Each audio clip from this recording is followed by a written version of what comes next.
Psalm 23. Rejoice in the Lord, all you righteous, for the praise from the upright is beautiful. Praise the Lord with the harp, make melody to him with an instrument of 10 strings. Sing to him a new song, play skillfully with a shout of joy. For the word of the Lord is right, and all his work is done in truth. He loves righteousness and justice, and the earth is full of the goodness of the Lord. For the word of the Lord, the heavens were made, and all host of them by the breath of his mouth. He gathers the water of the sea together as a heap. He lays up the deep in storehouses. Let all earth fear the Lord. Let all inhabitants of the world stand in awe of him. For he spoke and it was done. His command and it stood fast. The Lord brings the counsel of the nation nothing. He makes the plans of the people of no effect.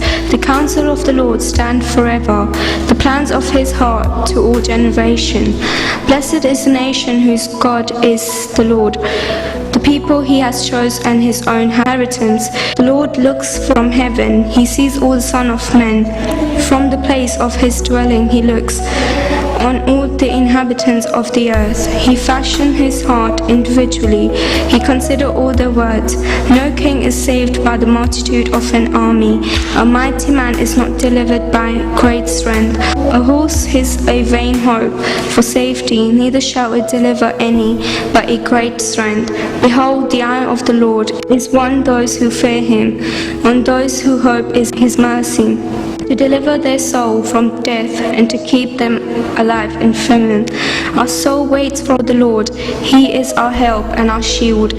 For our heart shall rejoice in him, because we have trusted in his holy name. Let your mercy, O Lord, be upon us, just as we hope in you.